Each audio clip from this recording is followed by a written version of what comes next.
What's up, y'all? Welcome back to a history of basketball in 15 sneakers. I'll get it eventually. We're here at the Grind City Media in the Built for Tough studios here in Memphis, Tennessee. I'm Lane Whitaker. That's my guy, Russ Bengtson.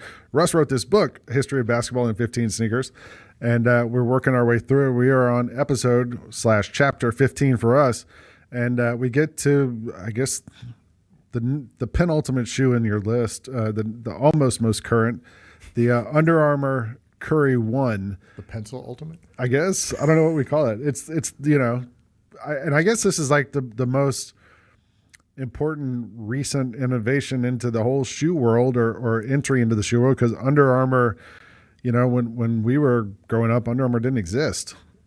Yeah, no, Under Armour was like the technical version of N1. Yeah. It's like they started making these compression shirts and breathable things, and Ken Plank, who I believe played football at Maryland. Yeah.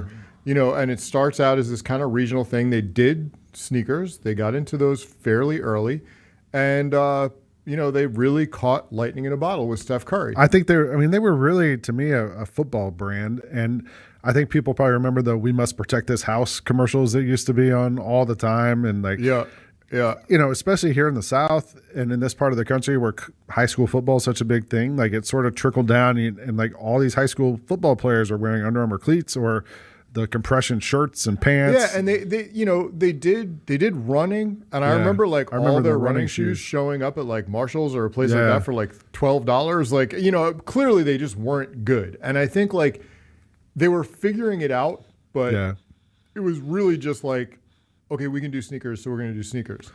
I remember they tried those running shoes. They tried hard, like the first push of them. Like that's when we were at Slam, and or maybe after we were. But somehow I went to like the launch of them, and it was like a big deal. They were really pushing hard in that. I think it took them a while to get it right. Yeah, and then they got into basketball, and the amazing thing to me is, and there was some stuff I'd forgotten.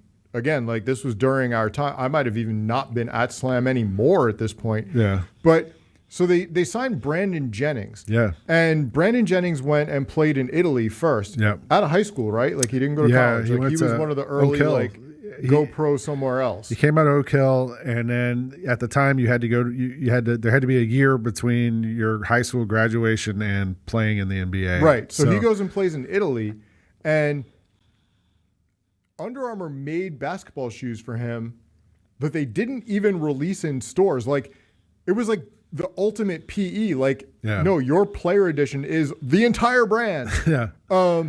We should point out that we worked at Slam with Chris Stone, who worked on the ends up sales going side, to Under Armour. Goes to Under Armour and was like part of the group that signs Brandon Jennings. And we did a Slam cover with Brandon Jennings and Ricky Rubio together that we shot in Barcelona. They played against each other, and I went over there for that shoot with Chris. Chris was there, and got to hang out with Brandon. And somewhere I have Brandon's Italian jersey signed to me. It says "Thanks, Lang, for everything." That's whatever. Incredible. And it's I think he played for, I don't remember what team it was, but I think he was in Rome. But I have the jersey, and it's everything. And he had these shoes that like just you couldn't get. They were just Under Armour basketball shoes, right? Which were, pretty cool. I actually like that shoe. Yeah. But also, so he gets drafted by the Milwaukee Bucks. Yeah. And I don't know if people remember this, but the Milwaukee Bucks did exist before Giannis Antetokounmpo. I just totally blew his name. Sorry, Giannis. So Brandon joins the Bucks, and like in his first month, he has a 55-point game. Yeah. And he's a rookie, and people are into him, and he's wearing a shoe that no one can buy. Yeah. And in the ultimate sort of sense of foreshadowing, he drops 55 against the Golden State Warriors, who have this sort of not being used as much yet rookie named Steph Curry. Yeah. Well, I remember the draft night because Steph and Brandon are in the same draft. And there was all these rumors going around that Jennings was going to drop out of the first round and stuff, and so he didn't go to the draft. Yeah, and then like they find out, oh no, Milwaukee's going to take you in the first round. So he shows up and he gets there and he gets to take a picture with I guess it was David Stern at the time, but at the same time, the Timberwolves, everyone thinks they're going to take Steph Curry, and the Timberwolves take Johnny Flynn and Ricky Rubio They instead. take 2 point guard, 2 aren't Steph Curry. Yeah, and Steph Curry goes to the Golden State Warriors, and the rest is history. And it's like, it's funny. Like, what's his documentary called? Like, Underrated, I think. Something like that. And it's like, yes, his dad was Del Curry, who was an incredible shooter for the Charlotte Hornets. Like, Steph grew up, I believe, in Toronto and Charlotte, like places where Del played. Born in Akron, just like LeBron. Incredibly lightly recruited, if recruited at all, primarily by Davidson. Virginia Tech, like where his dad went, basically said like, well, you can come try and walk on. And it's like, wait, like his dad was like probably their most famous like basketball. I mean, maybe they thought like your dad could pay for you to go here. Well, like, why do we have to waste a scholarship on you? But, Steph goes to Davidson and goes on these runs at Davidson. Like, they made it to the Final Four that year, or grade Sweet 8. 16 at least. It's like, I only wrote a book about this stuff. But, so, like, Steph obviously is becoming pretty heralded at that point. Although I think there were questions like, okay, is he a true point guard? Because obviously you could shoot the lights out. But also, is this going to translate in the NBA? Like, I think Steph coming out of college was like 5'10" and 83 pounds. He was like a little dude. He looked super slight. And he was bigger than that. But this was obviously an era, obviously, of big uniforms. Yeah. He looks kind of like a kid. Like, he probably got carded going to PG-13 movies. So Golden State takes a flyer on him. Yeah. And this is Golden State coming off the We Believe Warriors. Yeah. You have Monte Ellis, who came out straight out of high school in Mississippi. Yeah. You have Steven Jackson, and those guys are like, why? No. Yeah. Like, we're not interested in. We already have a small guard in this. Yeah. And, Monte kind of made it a him or me thing, and it ended up being him. Yeah. Literally. Yeah. He was him. Yeah. And Steph, like, he went through growing pains. Like, he signs with Nike out of college and gets like player edition stuff because, not only did Del wear Nike, but his godparents were Nike execs. Yeah. So he's got all the connections in the world for this. But at the same time, like, he struggled a little bit. Mm-hmm. Well, he was hurt a lot too early on. His ankles. I mean, that's the thing. Like, he had a lot of ankle problems. Durability seemed like the biggest question mark for Steph. Like, he clearly was good in the NBA and could play and could shoot and all those things, but like, could he stay healthy? That seemed like that was going to be the big question that was going to dog him through his career. Right, and they cleared the way. They end up with him and Klay Thompson in the backcourt, another son of a former NBA player, Michael Thompson, who we discussed in an earlier chapter. And with Nike, it's like, there was an established hierarchy at that point. Yeah. And obviously LeBron and Kobe and KD, and later on KD almost went to, or Under Armour made a play for him. Yeah. But Steph kind of, he wanted like the accoutrements of an elite player. He wanted his summer basketball camp, hopefully a signature shoe. And like, that clearly probably wasn't coming through Nike. And Nike messed up in his presentation when they were trying to re-sign him and called him by the wrong name and pronounced his name wrong. And, it just became apparent, I think, even if it wasn't intentional, that he wasn't really super high in their plans. Yeah. And at this point, Under Armour and Chris Stone is looking for that next person. Yeah.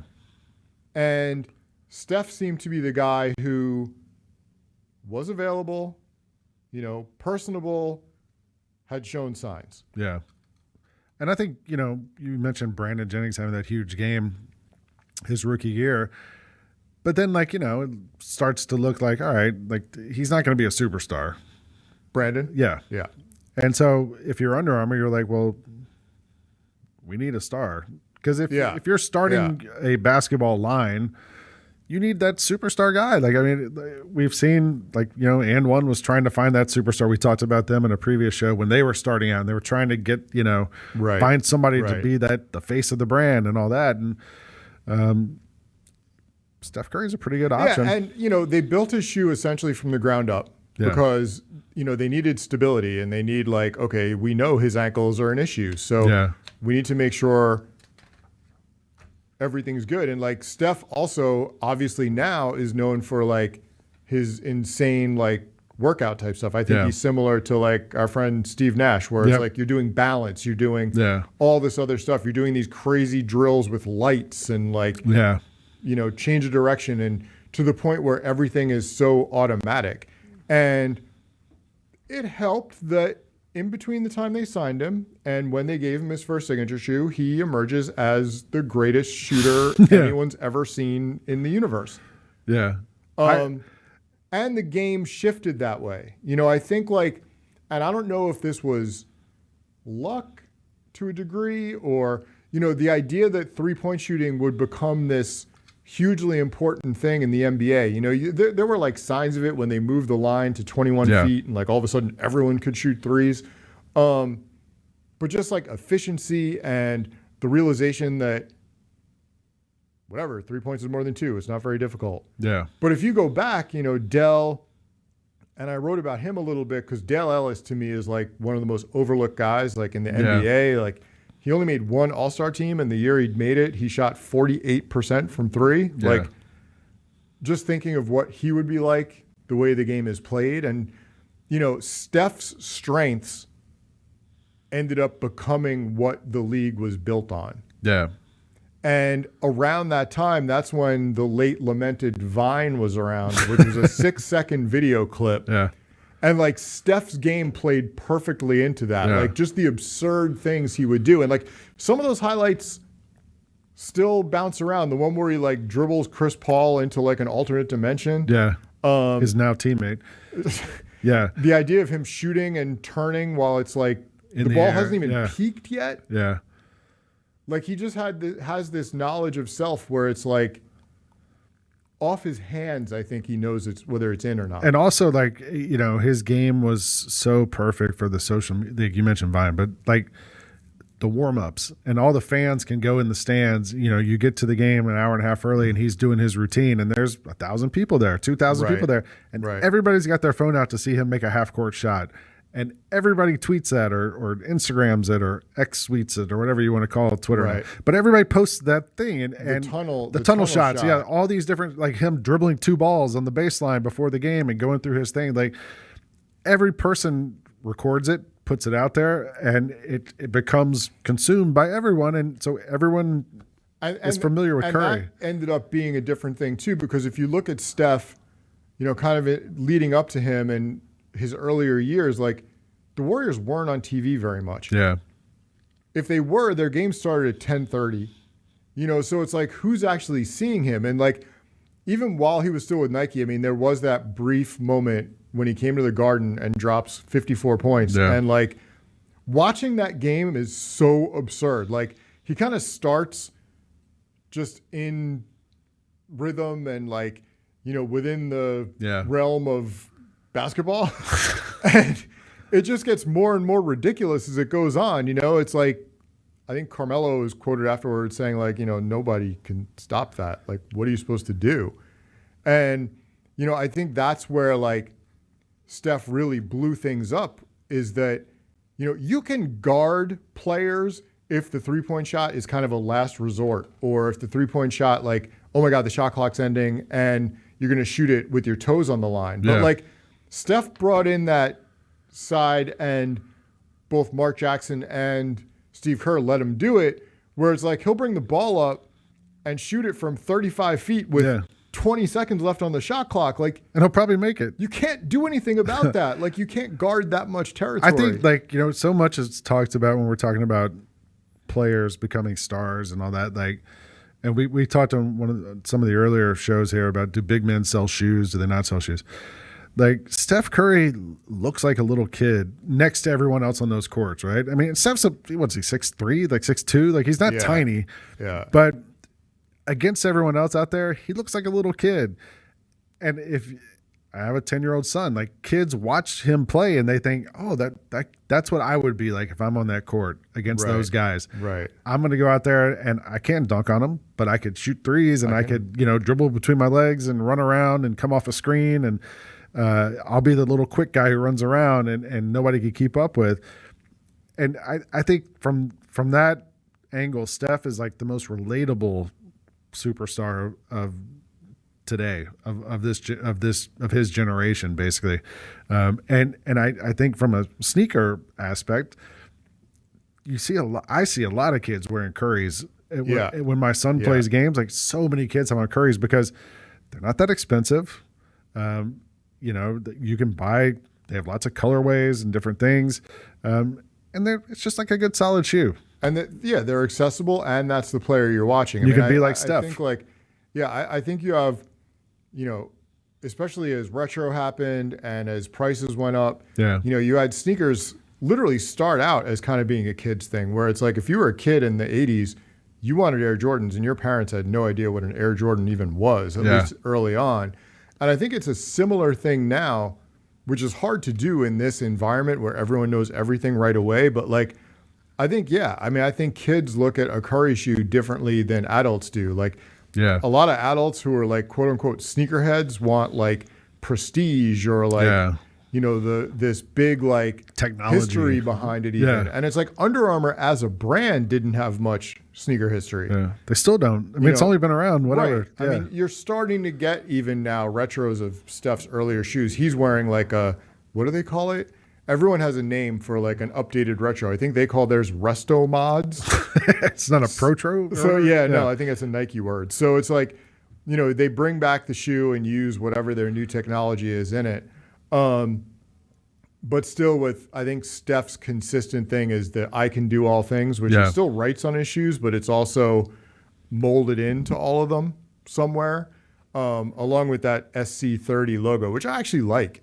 The most difficult thing I still have with Under Armour's as a whole, if I can give an editorial comment, is since they started as an apparel brand, that UA logo was designed to basically be in the center of a t-shirt or somewhere like that. And it's most sneaker brands and most of the successful logos in sneakers have this sort of degree of, it looks like movement, the swoosh, even the way the three stripes are raked back, the Reebok Vector. And that UA is just, it's kind of an anchor. I don't know. I don't know what the... To me, the SC logo kind of looks like the Sports Center logo. I kind of love the SC logo. And it's a 3 also, I guess? They have it's a 30. And they have a Curry brand logo now too. Yeah.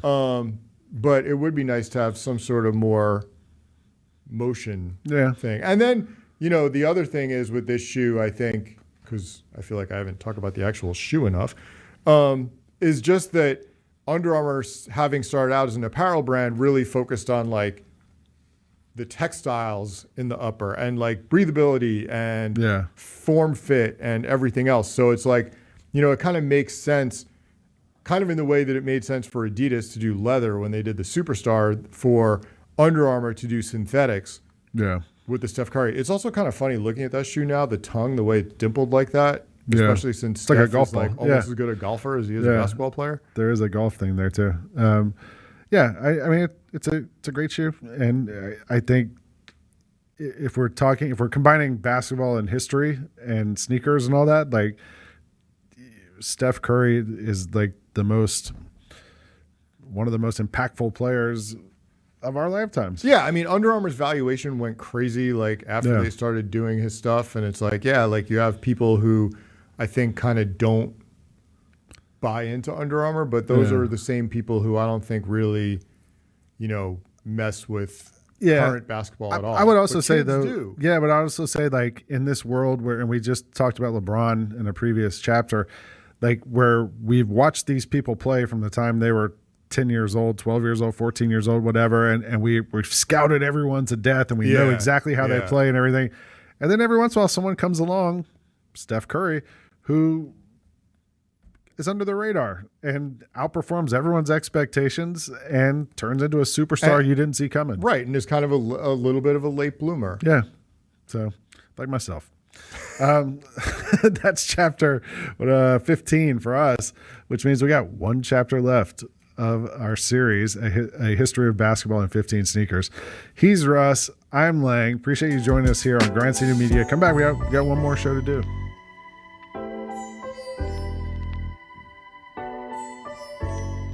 If you're looking for even more sneaker culture content, check out the Sneak Fest Show with me, Kelsey Wright Johnson, Sherman, Adam, and Jerry, live every Tuesday at 2 p.m. on Grind City Media YouTube and the brand new Grind City Media app.